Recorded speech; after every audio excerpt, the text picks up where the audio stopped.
ناظرین آج ہمارے ساتھ موجود ہیں وطن عزیز کے منظم ترین ادارے یعنی پاک فوج کے ایک جوان جناب عاشق علی عزیزی. السلام علیکم. وعلیکم السلام. کیا حال ہے جی؟ اللہ کا شکر. آپ سنائیں کیا حال ہے؟ جنید صاحب ہمیں بھی صرف اللہ کا شکر ہی چاہیے ہوتا ہے, باقی ہم ٹھیک ہی ہوتے ہیں. اچھا عاشق صاحب یہ فرمائیں کہ یہ جو پاک بھارت حالیہ کشیدگی ہے تو کوئی ڈر ور تو نہیں لگ رہا؟ اور جنید صاحب وہ ڈر کس بات کا؟ جب ہم فوج میں آ جاتے ہیں تو ڈر تو ہمارے ہڈیوں کے گودوں سے بھی نکل جاتے ہیں. پاک فوجی جو ہے وہ صرف 3 چیزوں سے ڈرتا ہے. اچھا. ایک اللہ سے ڈرتا ہے, ایک اپنے افسر سے ڈرتا ہے, اور ایک آپ کو پتہ ہی ہے کس سے ڈرتا ہے. کس سے؟ وہ آپ شادی شدہ نہیں ہو. اچھا بیوی سے ڈرتے ہیں. وہ شادی کے 2-3 مہینے بعد تو جنید صاحب میں ڈرا اس سے تو مجھے ایک دم فیل ہوا کہ میں یہ افسروں کے علاوہ کون ہے جس سے ڈر رہا ہوں. تو میں ایکشن لینے والا تھا کہ میں نے دیکھا افسر بھی بیوی سے ڈرتے ہیں, تو پھر میں نے اس کو ڈسپلن کا حصہ سمجھ لیا. اور جس طرح پولیس والے ٹی وی سے ڈرتے ہیں اسی طرح ہم لوگ بیوی سے ڈرتے ہیں. نہیں جب آپ نے ڈسپلن کا حصہ سمجھ لیا تو ڈسپلن تو آپ کا کمال کا ہے نا. اور ڈسپلن تو جنید صاحب ہمارا ایسا ہے کہ ہمارا افسر اگر کہہ دے کہ عاشق کو کنویں میں چھلانگ لگا دو تو ہم یہ نہیں دیکھتے کہ کنواں خشک ہے یا بھرا ہوا ہے, ہم چھلانگ لگا دیتے. اس سے کیا فرق پڑتا ہے کہ وہ خشک ہے یا بھرا ہوا ہے؟ بڑا فرق ہے. دیکھو دونوں کی آواز علیحدہ علیحدہ ہے. اگر بھرا ہوا ہو پانی سے تو آواز آتی ہے بڑوم, اگر خشک ہو تو بھڑاس.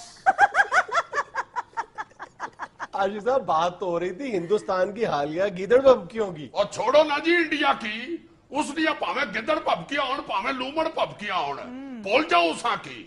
اور جتنی دیر تک پاک فوج نہ ایک بھی جوان زندہ ہے تو اساں کی کوئی گھبراون نہیں, لوڑ نہیں. اللہ تعالیٰ کے فضل و کرم سے اب وہ دور نہیں رہا شام خون مارنے والا. اب اور چیز ہے جناب, پاکستان کی فوج تیار ہے ہر طرف سے, ٹیکنالوجی کی طرف سے بھی اور اللہ کے فضل سے دلیری اور ہمت کی وجہ سے بھی, ہاتھوں کی طرف سے بھی اور ہتھیاروں کی طرف سے بھی. اللہ تعالیٰ کے فضل و کرم سے پاک فوج کے اوپر عوام کو پورا بھروسہ ہونا چاہیے. نہیں عاشق صاحب قوم کو بھی آپ پر پورا بھروسہ. تساں کی تاڑی جلو نہ کی کترینہ کیف ہو تے کرینہ کپور, اساں اپنی ڈیوٹی پہ ہوشیار باش. اس کا مطلب ہے کہ آپ پوری طرح سے حوصلے میں. مرال اب. اچھا عاشق صاحب یہ جو ہندوستان کی تازہ مہم جو ہے اس پہ آپ کیا کہتے ہیں؟ وہ اس پہ کیا کہنا ہے جی, انڈیا کو عادت ہے پنگے لینے نہیں. ان کے یہ کاغذی جوان دھوپ میں کھڑے کھڑے گش کھا کے گر جاتے ہیں. یہ کہہ دیتے ہیں کہ پاک فوج نے فائر کھولا ہے, اور پہلے اساں کی چک تے کرو انہوں گولی بچی یا پینچر ہوئی کھلا ہے. ہمارا تو بارڈر پہ کھڑا کوئی جوان نچ مارے تو یہ شور مچا دیتے ہیں فائر ہوا ہے فائر ہوا ہے. بھائی وہ کون سا انسان ہے جس کے ناک سے LMG کی گولی نکل رہی ہے؟ اور تو اور ہماری سائڈ سے کوئی بچہ کاغذ کا جہاز بنا کے ان کی طرف چھوڑ دے, شور مچا دیتے ہیں ایئر اٹیک ہو گیا ایئر اٹیک ہو گیا. اور عقل نہیں ہو پہلے چیک تے کر لو ایئر اٹیک ہے یا پیپر اٹیک ہے. ان کو بس الزام تراشی نہیں عادت ہے جی. ان کا تو چڑیا گھر میں باندر بھی مر جائے تو کہتے ہیں یہ ISI والوں نے مروا دی.